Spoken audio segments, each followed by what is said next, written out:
aqui na minha tela, né? Sim, tá aí, presente. Então, boa tarde a todos. Vamos começar o seminário do mestrado profissional de ensino de matemática deste semestre, né? A gente convida o professor Júlio César Augusto do Vale, que vai falar sobre dimensões socioculturais da matemática, as propostas curriculares brasileiras, perspectivas para a pesquisa. O professor Júlio, ele fez licenciatura aqui no IME, fez mestrado e doutorado lá na Faculdade de Educação, né? Olha só, eu falando como se eu estivesse no IME, né? Não, ele fez lá no IME, né? Mestrado e doutorado lá na Faculdade de Educação. A Cláudia parece que tá no IME. Ele é especialista em políticas para a igualdade social, tá? Pela Claxo da Argentina, é coautor do Caderno de Grandezas e Medidas Campo Pinaique, né? E secretário municipal de Educação e Cultura de Pindamonhangaba, né? De 2017 a 2020. Ele saiu lá da secretaria para virar nosso colega aqui no Instituto. Não é isso, Júlio? Eu vou fechar meu microfone e aí, assim que eu acho que,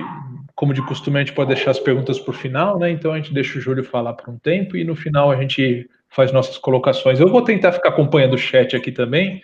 e marcando o que for necessário, tá? Eu queria convidar todos, exceto o Júlio, é óbvio, a fechar o microfone agora. Obrigado, boa tarde a todos. E é com você, Júlio. Obrigado por ter aceitado o convite. Bom, boa tarde a todos, a todas. É uma alegria e uma satisfação, uma honra enorme poder estar com vocês nessa tarde. Eu acho que é uma oportunidade da gente debater um pouquinho sobre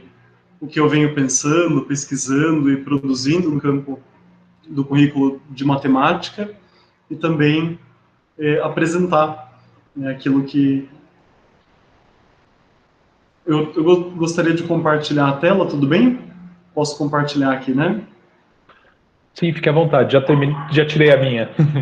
Joia. Eu vou compartilhar alguns slides, mas com o intuito de orientar a minha fala e a linha de raciocínio. Então, quando eu compartilhar, eu não devo vê-los mais, né, porque vai preencher a tela. Então, se alguém puder me dar um ok dizendo que já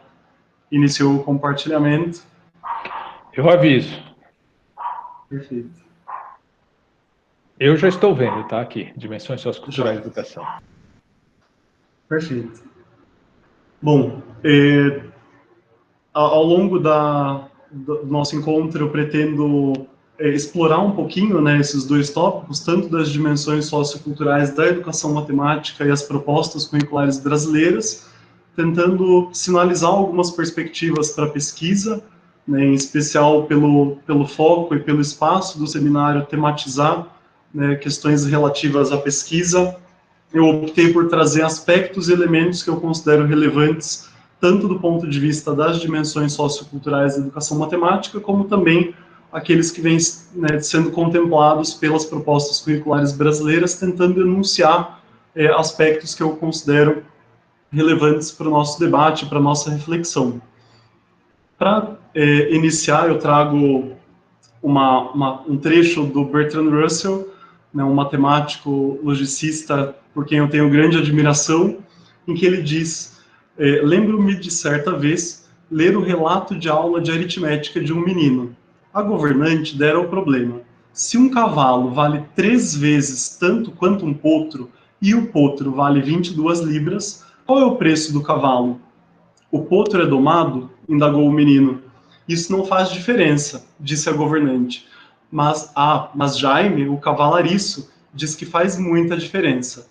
Então, eu gosto sempre de trazer esse excerto da obra do Russell em um dos livros que ele dedicou a pensar a educação e pensar as questões importantes sobre a educação da sua época, justamente porque ele trata de debater a matemática e o contexto, matemática e realidade, que é algo, afinal, sobre o que os currículos estão debruçados, né, e o pensamento curricular brasileiro vem tentando avançar, especialmente nas últimas décadas. Para que a gente inicie, eu trago alguns resultados da pesquisa do professor Wagner Palanque, né, que teve início orientada pela professora Célia Maria Carolino Pires, sobre os currículos de matemática no Brasil, e é uma pesquisa que vai nos propor um mapeamento, né, uma pesquisa do tipo estado da arte, que vai nos propor justamente olhar para o quanto o campo de pesquisa sobre os currículos e sobre currículos de matemática tem avançado no país, né? Esses são alguns resultados que ele destaca na pesquisa quando ele busca no banco de teses da CAPES, por exemplo, e nos bancos associados, quais são as pesquisas que têm tematizado currículo, currículo na educação, currículo e educação, currículo na matemática, currículos matemática e currículos na educação matemática, também sem a preposição. O que o professor Wagner Palanque vai nos mostrando ao longo da sua tese de doutorado é justamente uma maior busca por tematizar questões do campo do currículo na pesquisa educacional. Ou seja, existe na perspectiva do professor Wagner Palanque, que vai olhar para as pesquisas que tematizaram o currículo de matemática de 1987 até 2012, um crescente interesse, né, em tematizar esse campo, que na perspectiva enunciada pelo autor, dialoga especialmente com o interesse por tematizar questões do campo do currículo vinculadas à prática de sala de aula, à avaliação, aos limites encontrados pelas concepções teórico-epistemológicas vigentes, né, e subjacentes a esses currículos, e, portanto, é uma tese, né, que eu considero bastante importante, justamente porque ela vai destacar esse crescente interesse, né, pela temática dos currículos, em especial currículos de matemática, como ele vai demonstrar, né, por meio das pesquisas que ele mapeia e registra. Né? Nesse slide, por exemplo, eu trago algumas questões que a pesquisa do professor Wagner Palanque sinaliza, né, que tem sido foco principal das pesquisas que tematizam o currículo e se movem nesse campo. Então, de todas aquelas pesquisas que foram mapeadas entre 1987 e 2012, foram enunciados esse conjunto de perguntas para que a gente pudesse identificar quais têm sido, né, em maior medida, aquelas que atraem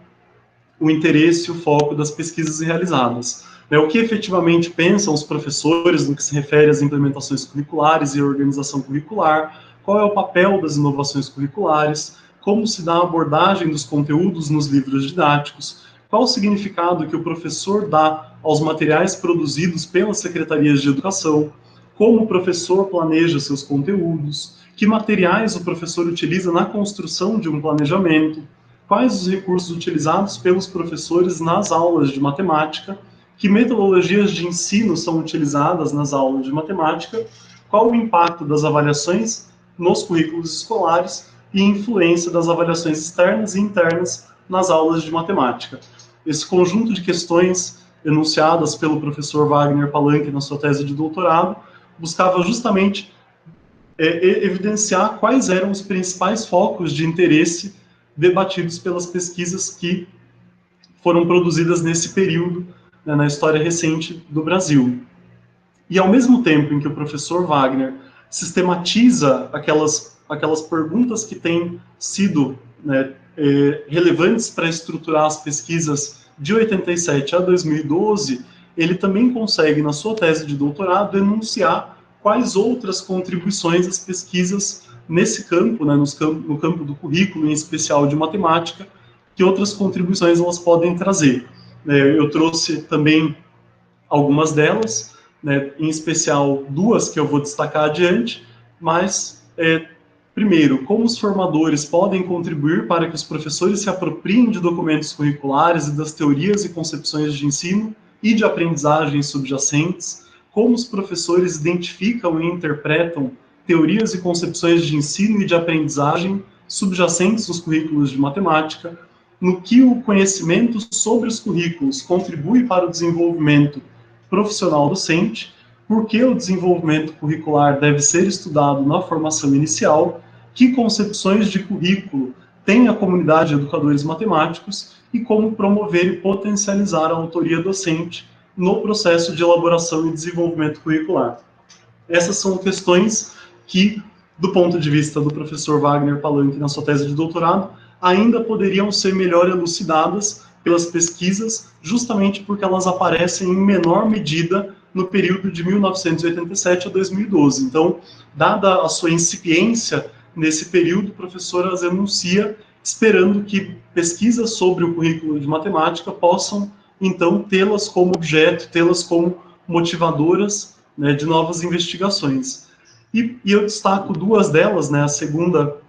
e a última, para que a gente possa justamente se debruçar sobre essas questões que eu tomei como questões orientadoras da minha fala hoje, do que eu pretendo compartilhar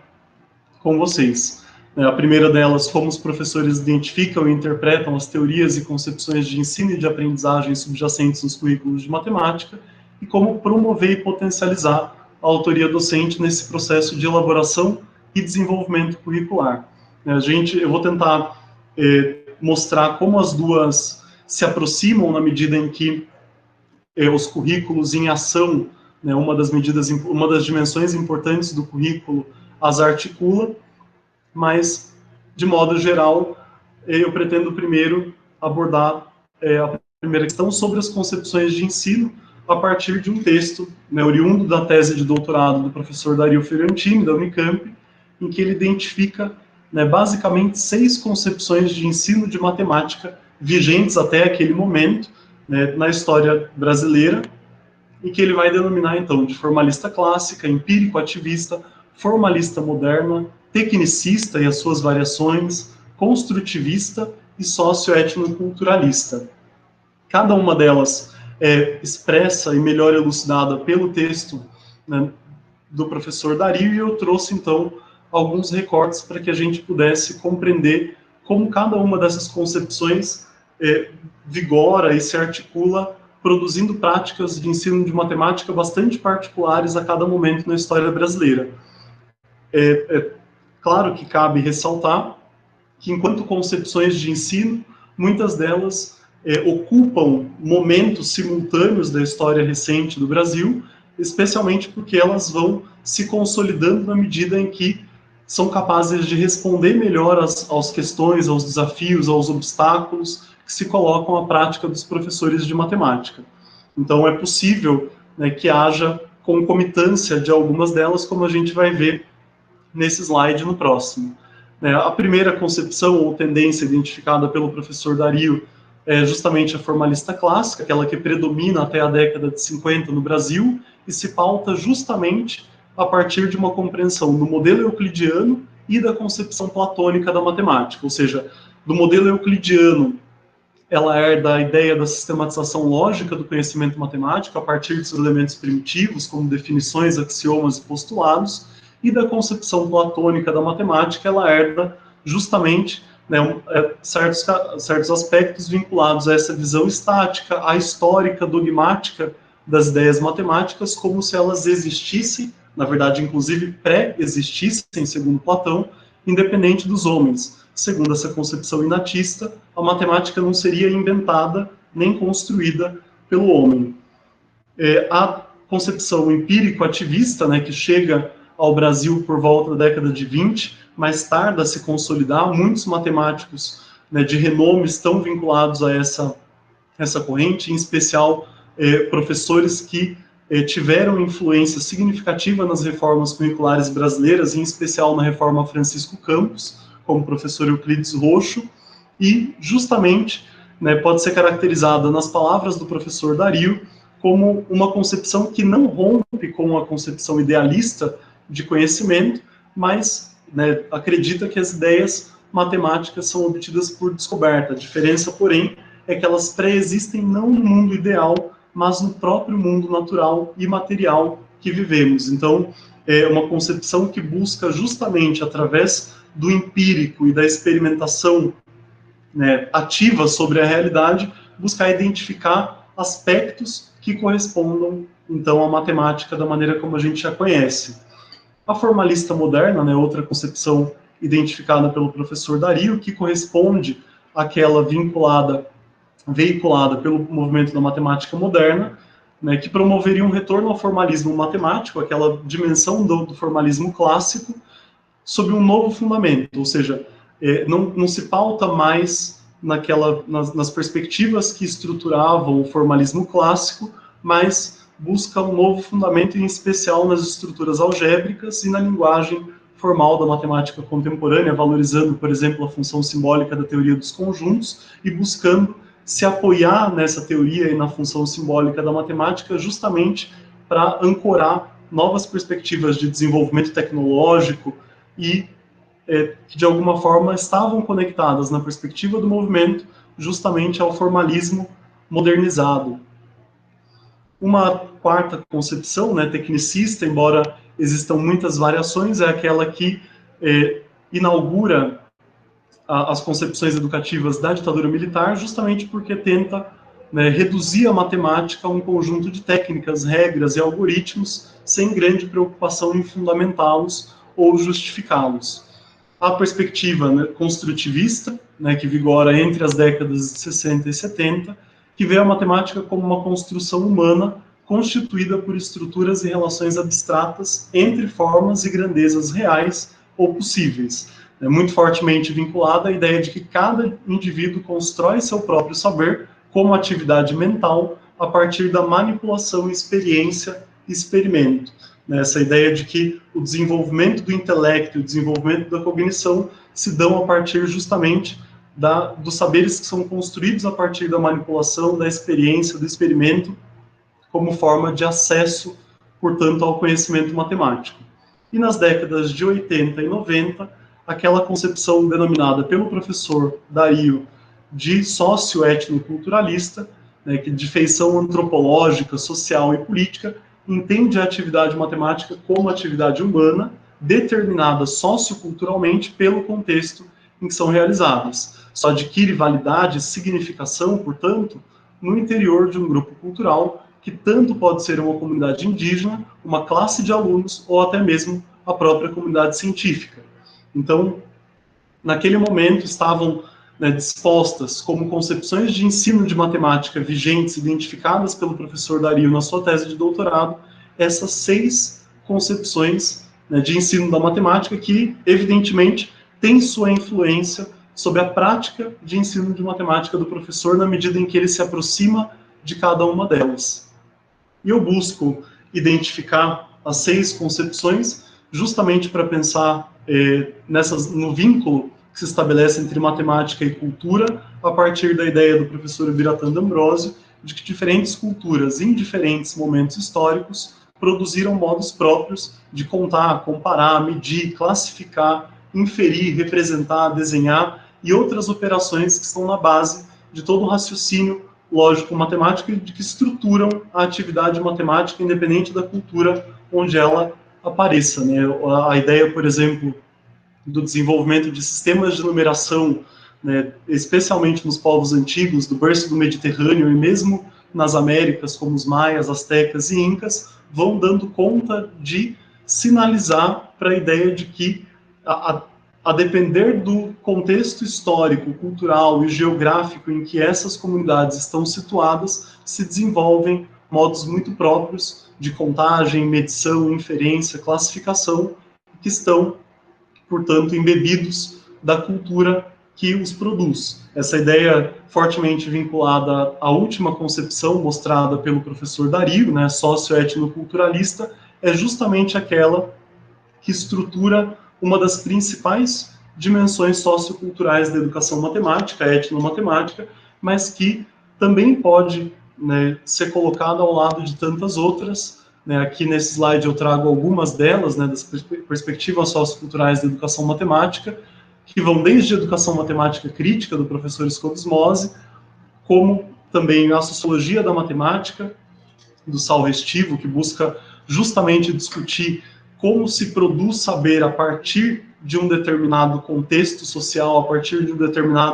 determinadas redes sociais que se estabelecem. O professor Saul Restivo tem um livro sobre as redes sociais que Albert Einstein estabeleceu no momento em que concebia a teoria da relatividade. Isso é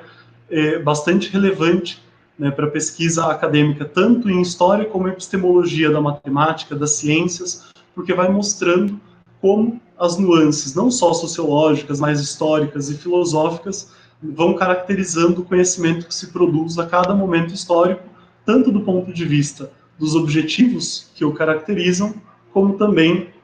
né, daquilo que o caracteriza enquanto saber propriamente dito. Tanto a etnomatemática como o non-killing mathematics, né, são concepções a que se vinculou o professor Biratan D'Ambrosio, e também, né, trago a ideia da enculturação matemática do professor Alan Bishop, né, que vem pesquisando junto com outros pesquisadores na Nova Zelândia justamente modos de compreender como a matemática e os seus contextos estão na base da construção de um modo muito próprio da nossa cultura e da nossa sociabilidade. Hoje a gente já é capaz de dizer que toda a nossa realidade está representada matematicamente e, portanto, não é mais possível que o indivíduo seja plenamente crítico ou capaz de se mover e transitar socialmente sem o saber matemático que lhe corresponde, dado que a nossa sociedade é estruturalmente uma sociedade matematicizada. A própria ideia de educação matemática para a justiça social, que emerge com força nos Estados Unidos por meio dos pesquisadores Goodstein e Peterson, mas que ganha força, por exemplo, na Espanha, né, e hoje tem um centro de pesquisa bastante relevante para a composição das pesquisas na área em Madrid, né, e isso vai fazer com que também seja um campo de estudos vinculado à ideia de que é possível compreender a matemática do ponto de vista dos seus fatores socioculturais, e de que, mais do que isso, é possível mobilizar o conhecimento matemático justamente na busca daquilo que esses autores chamam de justiça social. Na Índia, surgem perspectivas também socioculturais da educação matemática, principalmente por meio dos trabalhos do professor Arnand Bose, mas também com a colaboração de Kant, que discutem como cultura, cognição e conhecimento matemático se articulam no desenvolvimento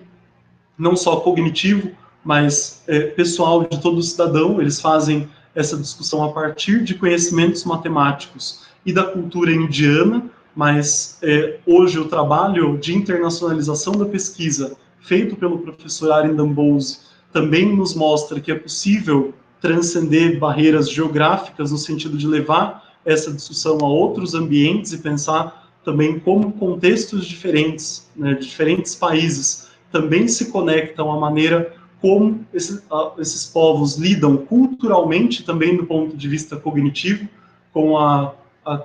essa ideia de conhecimento matemático, e também se aproximam ou se afastam,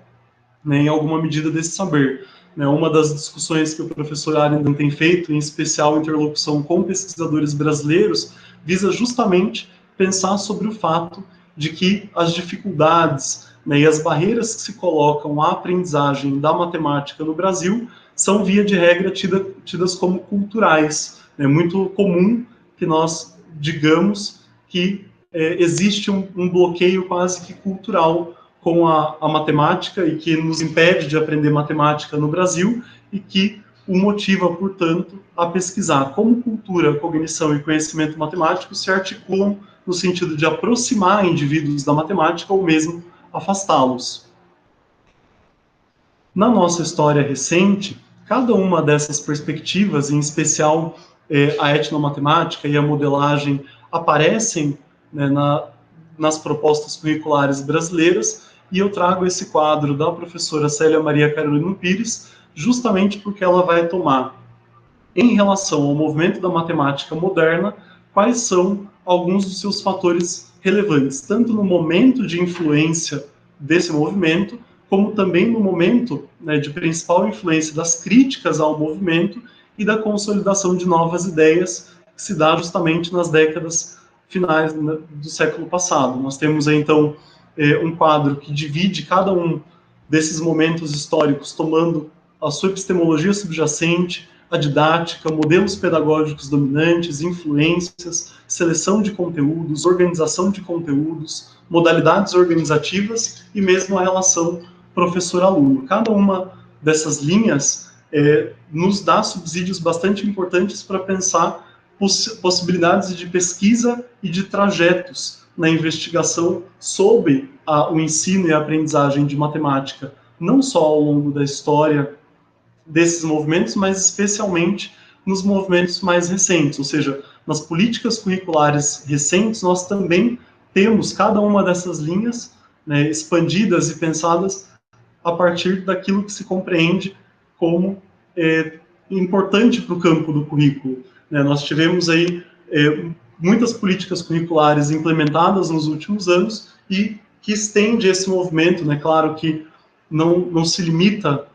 somente a isso que está posto no quadro da professora Célia Maria Carolina Pires, mas nos mostra como algumas ideias que hoje já estão mais consolidadas já foram objeto de disputa e também de divergência em torno de outras reformas curriculares. Né? Se a gente toma, por exemplo, a linha das epistemologias subjacentes a cada um dos movimentos, né, em especial do final da década, né, de 90, nós teremos o foco no construtivismo, na construção de conhecimento pelos alunos, foco na aprendizagem, no saber como modelo didático subjacente, né, as influências da etnomatemática e da modelagem, a relação direta com a constituição de competências e habilidades, a organização dos conteúdos que já começa a ser sistematizada em torno das ideias de contextualização e interdisciplinaridade, ou seja, várias das marcas, né, mais relevantes para as reformas curriculares que aconteceriam depois dos anos 2000, que já estavam consolidadas ao final da década de 90. Esse quadro nos ajuda a entender a complexidade do campo curricular, justamente porque cada um desses encontros, linha-coluna, pode nos dar, né, motivação e ensejos suficientes para pesquisa em ensino de matemática, em especial, né, nos campos que eu tenho citado, mas também, como, por exemplo, as influências, né, de Polya na resolução de problemas, da didática da matemática francesa, quando a gente considera as contribuições do Chevallard, Brousseau, Verneau e tantos outros que vão organizando os movimentos curriculares e trazendo novas contribuições para que a gente possa pensar, então, o que é, né, esse desenvolvimento curricular atualmente. Uma pergunta possível a se fazer, justamente, como essas perspectivas são mobilizadas nas propostas curriculares brasileiras para o ensino de matemática, ou seja, cada um desses movimentos pode ter, né, pode ser olhado do ponto de vista da sua estrutura também para após o início dos anos 2000. Né, se a gente for tomar a institucionalização das perspectivas socioculturais na pesquisa acadêmica, a gente poderia separar, portanto, desses movimentos, né, que já ocorreram no século passado, Francisco Campos, Euclides Rocho, Gustavo Capanema, né, e o movimento da matemática moderna. Eu não destaco no movimento da reforma Gustavo Capanema exatamente as tentativas que ele vincula de desconstrução daquilo que se propôs pelo professor Euclides Rocho no âmbito da reforma Francisco Campos, mas justamente para a gente pensar em como seria a construção deste quadro, ou seja, do quadro que destaca cada um desses aspectos, desses fatores do movimento, acerca dos nossos atuais. Né? Nós temos, depois da institucionalização das perspectivas socioculturais na pesquisa, né, especialmente considerando a década de 80 como um momento histórico em que essa institucionalização ganha força por meio da consolidação de grupos de pesquisa, projetos de financiamento feitos a grupos de pesquisa e projetos de pesquisa debruçados sobre as perspectivas socioculturais na pesquisa acadêmica e mesmo a construção de programas de pesquisa e grupos vinculados a CAPES no Brasil, que vão marcar a institucionalização de todo esse percurso, toda essa trajetória, que tem a etnomatemática como um de seus expoentes, mas como nós vimos nos slides anteriores, são muitas as perspectivas socioculturais que estão eclodindo, não só no Brasil, mas em outros países, destacando a necessidade de que cada vez mais pesquisas se debrucem sobre a compreensão de como a matemática se constrói como um saber humano, cultural, contingencial, marcado das especificidades de cada cultura, de cada geografia, e isso, né, tem sido intensificado justamente, né, depois da década de 80. Eu marco a Constituição e a LDB, justamente por reafirmarem a nossa compreensão do direito social à educação no contexto de uma sociedade plural, multiétnica, o que vai favorecer as pesquisas das perspectivas socioculturais em matemática. Nos parâmetros curriculares nacionais, isso também aparece, né, as perspectivas da história da matemática, das tecnologias da informação e da comunicação e da etnomatemática são colocadas como propostas possíveis para o ensino de matemática que esteja atento a cada uma dessas nuances. As leis 10.639 e 11.645, que vão exigir que todas as disciplinas que compõem o currículo da educação básica no Brasil também dediquem a sua contribuição à história e à cultura de matriz afro-brasileira e indígena, e, portanto, a matemática também fica implicada como uma disciplina, né, embora as duas leis tenham mencionado em maior medida a literatura e a história como disciplinas que poderiam se responsabilizar com maior facilidade por cada uma dessas temáticas. As diretrizes curriculares nacionais, as DCN, construídas, né, num contexto de amplo debate sobre aquilo que se pretendia como fundamental em termos de diretrizes para onde deveria apontar os currículos e as produções, né, desse campo, que também no momento de discussão das relações étnico-raciais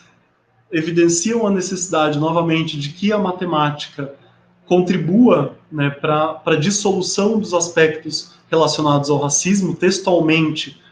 as diretrizes curriculares nacionais para as relações étnico-raciais dizem expressamente que os professores de quaisquer disciplinas não podem atuar movidos pelo improviso no combate ao racismo na escola, e de que todas as disciplinas têm, portanto, a necessidade de se debruçar sobre essas questões para tentar oferecer cada vez mais uma leitura qualificada, antirracista e crítica, né, para o currículo da educação básica brasileira. Isso tem um reflexo para a matemática como disciplina escolar e tem, novamente, a possibilidade de contribuição não só da educação matemática, mas para cada uma, né, das perspectivas socioculturais enunciadas nesse slide. Para que vocês saibam, é possível que até o final de 2021 nós tenhamos um dossiê organizado por pesquisadores da Suécia e da Nova Zelândia, justamente tematizando essas questões, né, vinculadas ao racismo, debatidas por meio da educação matemática crítica. Então, cada uma dessas vertentes tem discutido de maneiras diferentes modos de promover possibilidades para que professores de matemática, em especial, consigam lidar com essas questões, inclusive utilizando a matemática para favorecer leituras mais críticas e mais acuradas do contexto desigual e racista em que vivemos. Isso também se estende à BNCC, embora nós tenhamos algumas restrições à construção desse documento, né? Existem vários apontamentos de que a construção da Base Nacional Comum Curricular ela não respeitou ditames democráticos e republicanos na sua construção, e de que, portanto, um documento que gera não só muita polêmica, mas uma série de entraves e debates, especialmente porque desconsiderou muito daquilo que vinha sendo construído, especialmente no campo das perspectivas socioculturais. Isso faz com que nós possamos nos remeter justamente a um outro aspecto, né, uma outra possível questão de ser enunciada nessa mesma direção, e que dialoga, em alguma medida, com aquilo que traz o professor Wagner Palanque na sua tese de doutorado, naquela segunda questão que eu tomei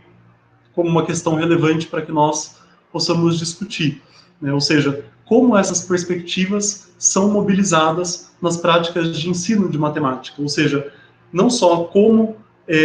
os documentos e as propostas curriculares têm levado em consideração as contribuições das perspectivas socioculturais da educação matemática, mas principalmente como essas perspectivas são ou têm sido mobilizadas nas práticas de ensino de matemática. E para responder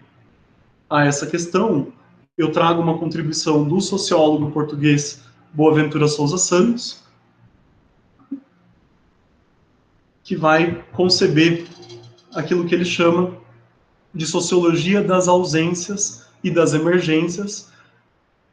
pautado na ideia de que muito do que não existe em nossa realidade é produzido ativamente como não existente.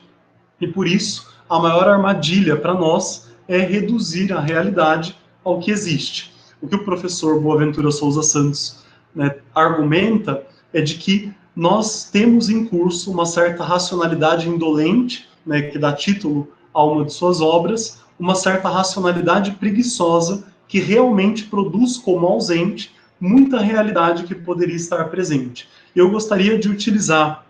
essa ideia sobre as ausências e o modo como o professor Boaventura Souza Santos argumenta sobre elas na construção da sua sociologia das ausências para debater esse segundo aspecto, ou seja, como essas práticas estão em curso, né, diariamente nas escolas, nas salas de aula, né, brasileiras, especialmente as perspectivas socioculturais da educação matemática. E aí eu trago um trecho de um grupo de pesquisadoras do Rio de Janeiro, né, em que elas vão dizer: a grande maioria de nós já recebeu currículos novos para serem implementados em novas escolas. Invariavelmente, esses documentos fazem uma análise da situação da educação, demonstrando a gravidade do problema e concluindo que se torna urgente uma ação no sentido de melhorar as condições existentes. Essa ação se iniciaria pela proposição de um novo currículo. Algumas vezes, estamos conscientes de que não seguimos o currículo proposto porque sabemos que a experiência que já vínhamos desenvolvendo estava alcançando bons resultados. Em outras, nem percebemos que modificamos o currículo proposto, que damos a ele nosso colorido, que o fazemos existir a partir de nossas próprias experiências. E adiante, infelizmente, boa parte dessas propostas curriculares tem sido incapaz de incorporar nossas experiências, pretendendo pairar acima da atividade prática diária dos sujeitos que constituem a escola. Inverter o eixo desse processo significa que uma prática curricular consistente, capaz de dialogar com a prática dos praticantes do currículo. Ou seja, essa ideia de que as propostas curriculares brasileiras, né, têm tido muita dificuldade de incorporar ou levar em conta aquilo que tem sido produzido diariamente nas salas de aula brasileiras, tanto em termos de possibilidades pedagógicas para o ensino de matemática, por exemplo, como também das limitações que precisam ser levadas em consideração se a gente quer construir um currículo que, de fato, né, dialogue com essas experiências e não pretenda pairar acima da atividade prática desses sujeitos. Um exemplo, né, disso que vem dizendo essas autoras são dois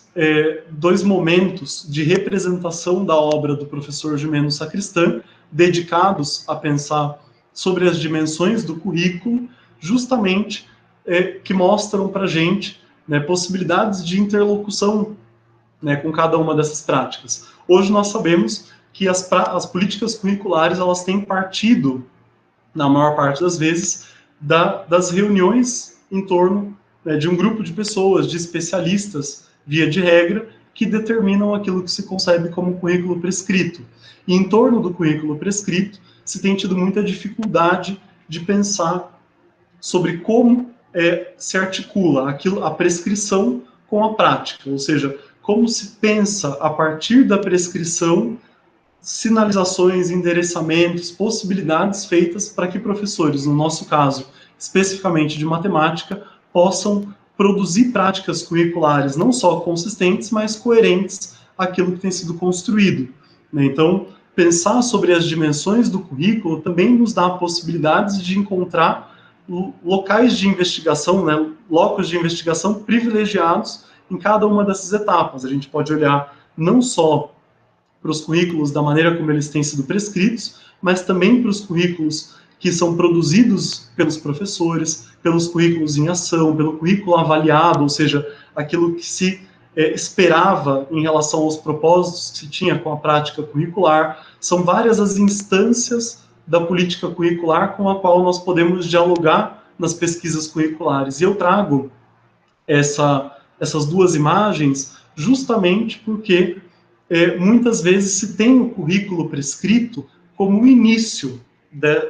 desse movimento da política curricular prescritiva, quando, na verdade, a nossa argumentação é justamente pelo fato de que a prática pedagógica cotidiana, diária,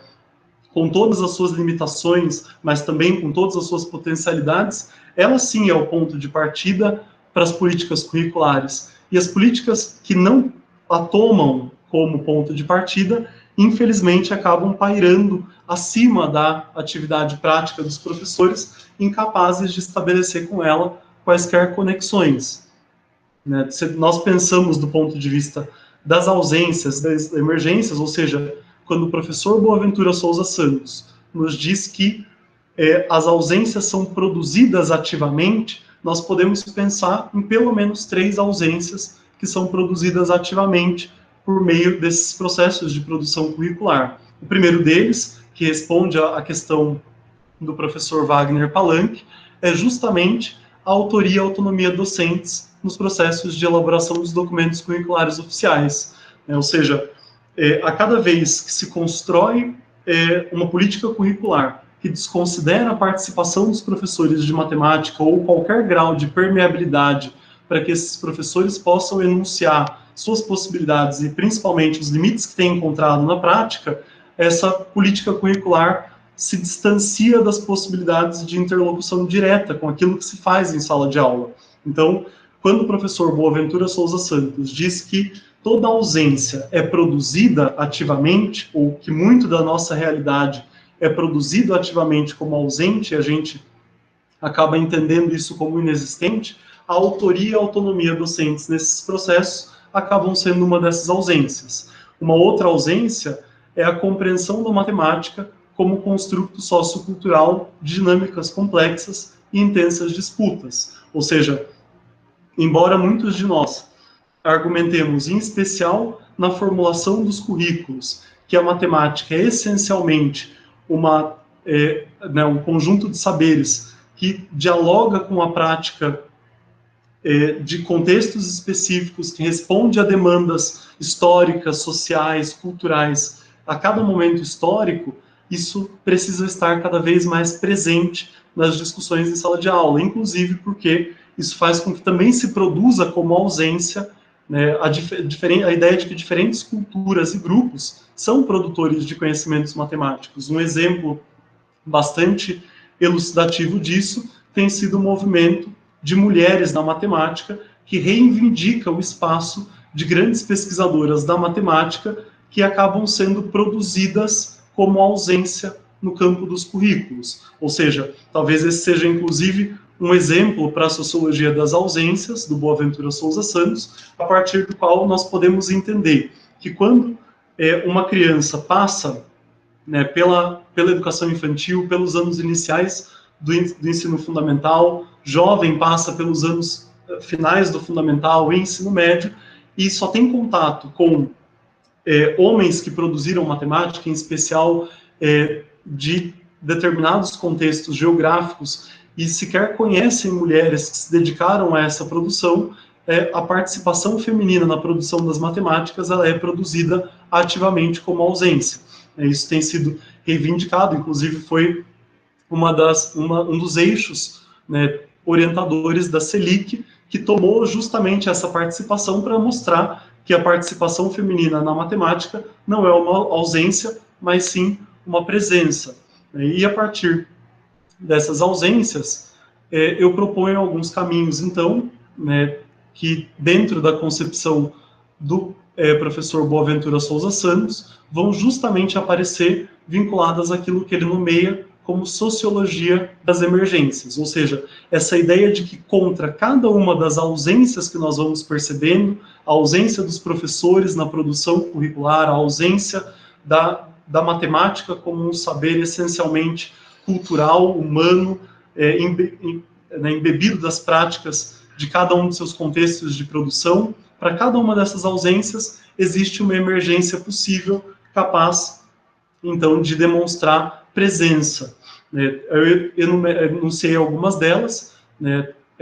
Primeiro, a investigação de práticas de ensino de matemática em sala de aula, como faz o professor Dario Fiorentini e os seus colaboradores, que é justamente esse movimento de tomar as práticas de ensino em sala de aula como objeto de investigação sobre o currículo praticado, sobre o currículo em ação nas salas de aula de matemática. A Dair Nakarato, também pesquisadora da área, a ideia de práticas narrativas e conhecimentos docentes, ou seja, a ideia de que, na medida em que os professores praticam, né, ensinam matemática, narram os seus saberes fazeres, narram as experiências que tiveram, narram as dificuldades que encontraram, narram como superaram obstáculos epistemológicos presentes em cada um dos campos de conhecimento da matemática, eles produzem conhecimentos docentes que são relevantes para a prática pedagógica. Isso diretamente conectada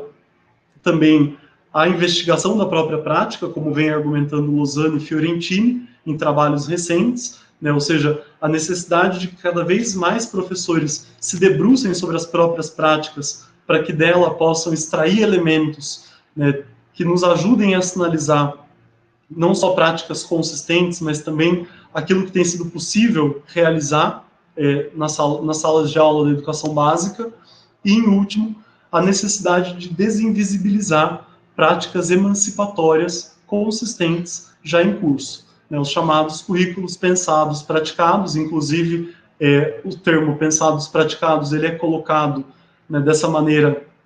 sem separação, justamente para enfatizar a indissociabilidade, né, do professor como um pensador praticante do currículo, dado que todo professor e toda professora faz, né, escolhas sucessivas e decisões sucessivas que marcam a sua prática pedagógica, né, em especial de matemática, e que esses currículos pensados praticados podem conter elementos de práticas emancipatórias, podem conter elementos consistentes e que vão nos ajudar, né, a perceber, como também argumenta o sociólogo Boaventura Souza Santos, que nós não precisamos desperdiçar a experiência, né? Na verdade, a ideia da sociologia das ausências e das emergências é justamente argumentar contra uma forma de pensar, uma determinada racionalidade que desconsidera, deslegitima e vem invisibilizando sistematicamente experiências já em curso. Então, todo esse conjunto de práticas e pesquisas em educação matemática, em ensino de matemática, vem nos mostrar justamente que é possível encontrar elementos bastante relevantes na prática dos professores de matemática, para que a partir dela nós consigamos pensar políticas curriculares capazes de dialogar com tais práticas. Um exemplo que eu trago bastante recente, né, o professor Dario fez a conferência de encerramento do EPEM, do Encontro Paulista de Educação Matemática, e durante a sua exposição ele pôde trazer um dos casos, né, de mestrados profissionais em ensino de matemática por ele orientados, né, da professora Barros, justamente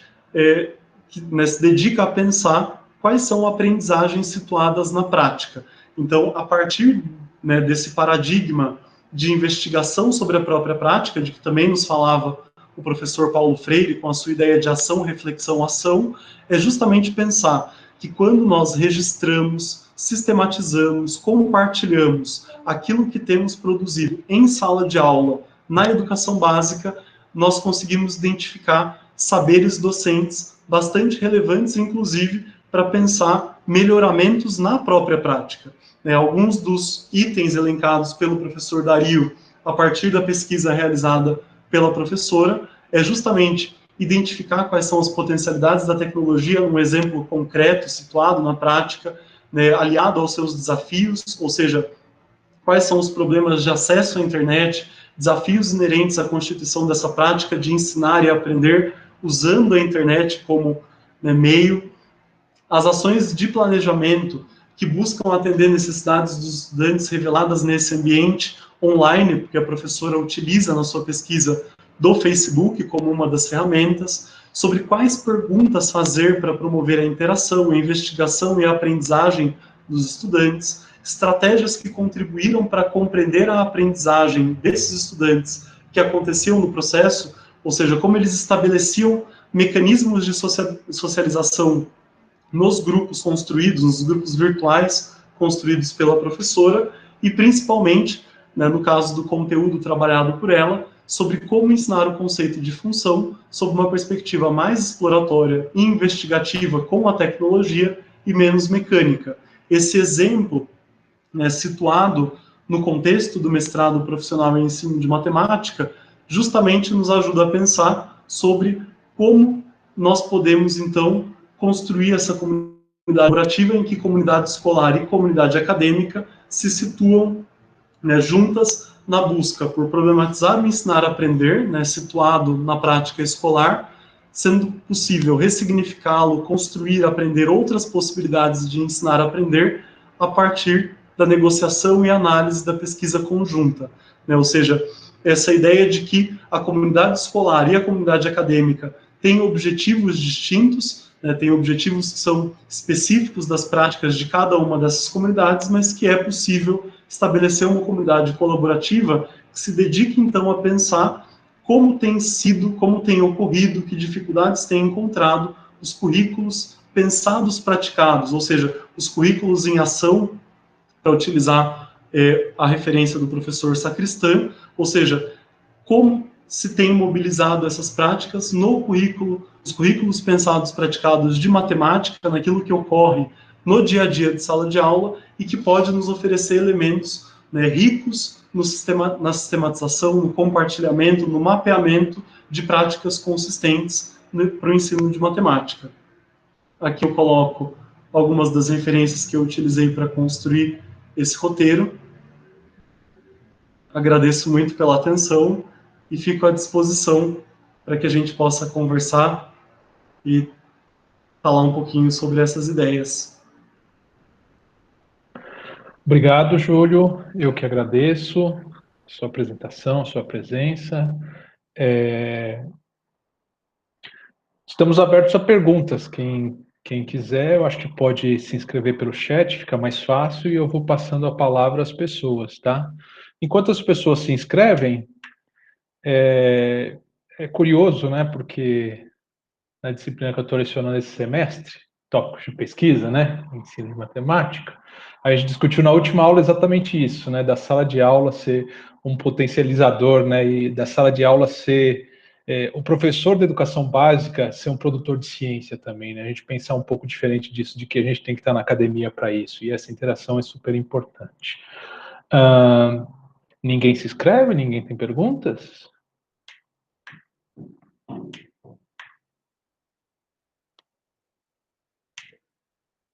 Será que as pessoas ficam mais tímidas pelo computador?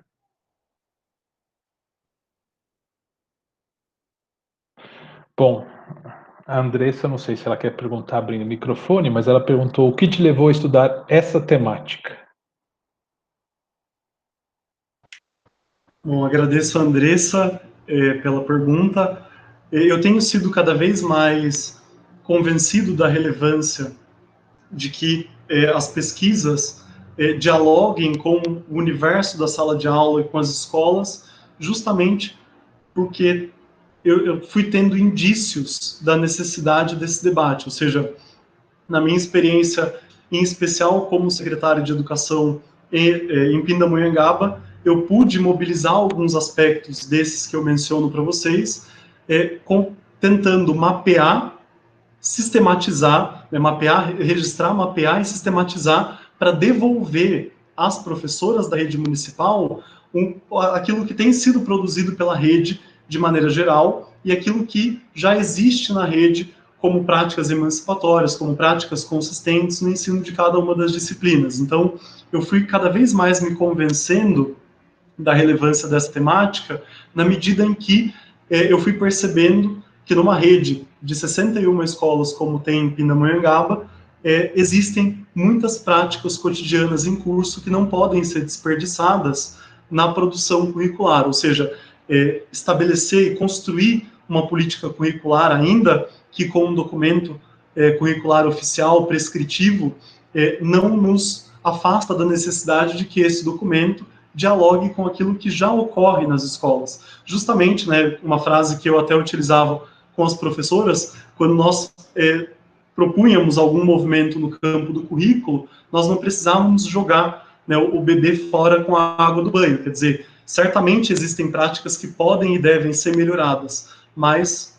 um primeiro aspecto que eu destaco é o fato de que essas práticas que precisam ser melhoradas, elas podem tomar como ponto de partida outras práticas já experimentadas e já em curso na própria rede, e, em segundo, a ideia de que essas práticas vão constituindo também certos paradigmas capazes de exemplificar o que se considera como uma boa prática, como uma prática consistente. Aqui em Pindamonhangaba, por exemplo, nós construímos um movimento em torno da ideia de seminários práticas da gente, em que professoras apresentavam as suas práticas umas para as outras, né, podendo avaliar, comentar, sugerir, complementar, e especialmente pensar em como seria a criação, né, a recriação dessas práticas em outros contextos, né, ou seja, a ideia de que os movimentos de reconstrução curricular, em especial na matemática, eles podem se pautar em práticas emancipatórias que já estão em curso, ou seja, já têm enfrentado as dificuldades da prática, do cotidiano, dos cotidianos das salas de aula, das suas especificidades, e que têm encontrado caminhos, né, em especial nessa comunidade do mestrado profissional em ensino de matemática. Certamente nós temos professores que praticam em suas salas de aula, né, caminhos e trajetórias que são muito relevantes para a gente pensar, né, em como aprofundar esses aspectos, como melhorá-los. Eu acho que essa ideia de que não é preciso desperdiçar as experiências na construção das políticas curriculares, ela é muito rica, e ela foi me convencendo, né, disso, inclusive para pensar a produção de currículos em matemática. A Ana Paula mencionou no chat, né, o Festival de Vídeos no CAEM. Eu acho que esse é um grande exemplo de práticas nesse sentido, né, ou seja, quando os professores consideram que a sua prática é consistente o suficiente para compartilhá-la em um festival de vídeos, né, ou seja, submetê-la à apreciação pública e à crítica, é justamente porque reconhece nelas aspectos que são consistentes, que são coerentes e que podem, portanto, ser compartilhados com outros professores, né? Eu acho que tomar essas práticas já em curso como ponto de partida, tanto para a melhoria das próprias práticas, como também para a inovação curricular, pode ser uma estratégia bem interessante. Tem uma pergunta da Viviana. Obrigado, Júlia. A Viviana, ela gostaria de saber se você pode falar mais um pouco sobre sociologia das ausências e educação matemática, talvez com algum outro exemplo. Bom, eu gosto de citar um exemplo em específico com relação à história dos povos do berço do Mediterrâneo. Se a gente considera, por exemplo, os sumérios, babilônios, e mesmo em comparação com povos que produziram conhecimentos relevantes em outros lugares do planeta, talvez essa ideia também fique evidente, né? Quer dizer, quando nós pensamos em quem são os sujeitos epistemológicos que produzem matemática, nós somos levados a ter certas imagens desses sujeitos, quase como estereótipos, de quais são os sujeitos que produzem matemática. Nós temos certa dificuldade, né, de imaginar que todos os povos do planeta tenham produzido práticas, né, de atividades matemáticas vinculadas à medição, à contagem, à inferência, e isso, para mim, me remete à sociologia das ausências, né? A própria ideia de que certos conhecimentos foram produzidos né, em todo o continente africano, mas só se tornaram disponíveis, acessíveis à humanidade de modo geral, quando passaram pela Grécia, é também um exemplo nesse sentido. Tem um livro bastante interessante de um historiador chamado Martin Burnell, que chama Black Athena. Infelizmente não há tradução para o português, né? A ideia do título Atenas Negra. O subtítulo numa tradução seriam as raízes afroasiáticas da civilização europeia, justamente porque o autor, na década de 70, quando o livro é publicado, depois de um estudo de 10 anos, vai demonstrar que a Grécia, ela operava como uma grande metrópole, né, acumuladora e, portanto,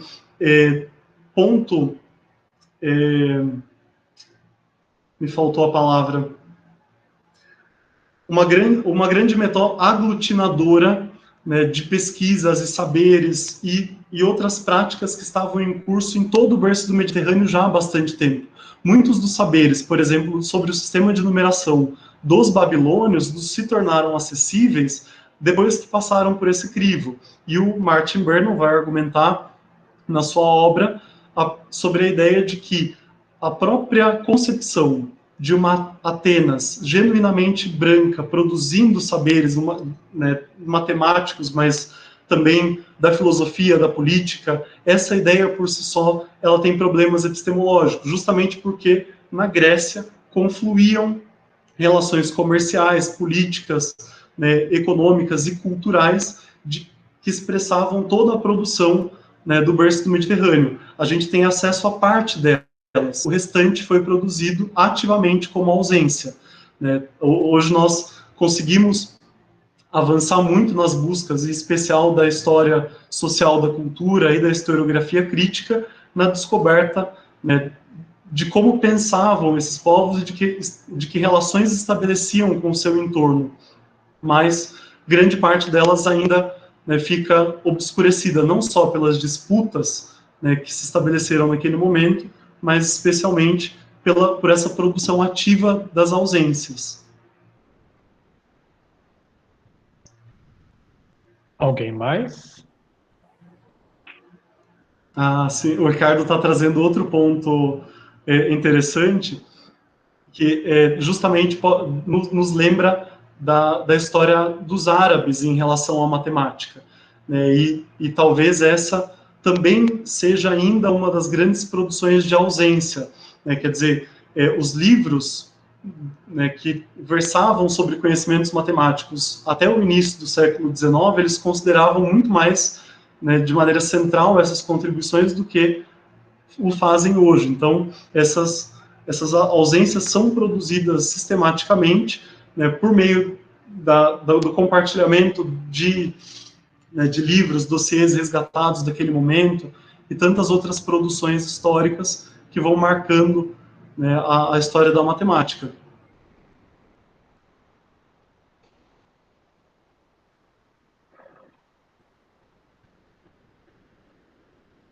Acho que estão todos tímidos. Faço eu a pergunta então, Júlio. Essa concepção de construir o currículo olhando sala de aula junto com a academia, né, olhando essa intersecção, aquele seu diagrama bonito com a intersecção no meio, você tem exemplos de lugares, países, estados, que sejam que os currículos, os atuais, ou alguns que já existiram, foram concebidos dessa forma e respostas disso, como o professor na sala de aula enxerga o currículo quando ele é construído assim? Bom, um exemplo, talvez o mais próximo da nossa realidade, seja o próprio exemplo de São Paulo, no município de São Paulo, entre os anos de 1989 e 1992, quando o professor Paulo Freire era secretário municipal de educação, e se estabeleceu um vínculo com a USP, a Unesp, a PUC e a Unicamp, para que pesquisadores dessas universidades estivessem cotidianamente nas escolas, justamente colaborando com o trabalho realizado pelos professores e também por meio da ideia de que seria possível resgatar, sistematizar, registrar e compartilhar essas práticas. Nesse momento, inclusive, né, nós não tínhamos acesso à tecnologia que temos hoje, então muitas dessas práticas produzidas nessa comunidade colaborativa, elas eram compartilhadas por meio de caderninhos impressos e disponibilizados a toda a rede municipal, mas eu acho que, dada a complexidade da capital paulista e também a complexidade da rede municipal paulistana, esse talvez seja o nosso principal exemplo, né, num momento em que nós tínhamos muito menos tecnologia. Né, no primeiro ano de governo, em 1989, a USP, a PUC e a Unicamp, elas davam conta de estabelecer vínculos com apenas 10 escolas para para o início desse processo, para que também fosse possível perceber quais eram os obstáculos que seriam enfrentados por essa política curricular em construção, e o processo termina em 1992, com mais da metade das escolas de São Paulo, da rede municipal paulistana, aderindo ao projeto e trabalhando com as 4 universidades. Obrigado. A Bárbara escreveu, mas não é uma pergunta, não é isso? É uma colocação em relação a projetos de estágio. Mais alguma pergunta? Acho que não, então acho que a gente vai encerrando por aqui. Queria agradecer novamente ao Júlio pela palestra, meus parabéns, agradecer a presença de todos. A reunião foi gravada, vai estar disponível depois para quem quiser assistir, tá? Acho que é isso. Obrigado, Júlio, obrigado a todos, boa noite. Agradeço muito. Agradeço. Quem vai dar disciplina de projetos no próximo semestre já tem material novo aí. Não sei quem que vai dar. Eu não sei se eu posso falar, porque eu não sou da comissão, né? Como é que é? A Ana pode falar. Ah, Ana. Fala aí, Ana. Já temos o Júlio como candidato à próxima, então, também.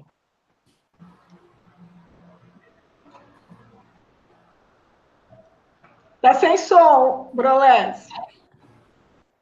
Falei que sim, que o Júlio precisa dar as matérias de mestrado logo. Ainda a gente não conseguiu colocar a corda em volta do pescoço dele, mas já está apertando. Que nessa semana foi aprovado o credenciamento dele. Aliás, aplausos, o Júlio foi credenciado essa semana no mestrado. Agradeço muito.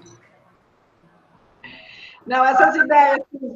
que o Júlio trouxe, né? Quer dizer, eu escrevi lá que a gente trabalha de forma não intencional em Mate 1500, né? Sim. Essa questão de valorizar a cultura que o professor tem, a experiência que ele tem, né? A gente não trabalha com textos, né? Agora o Júlio poderá nos trazer novas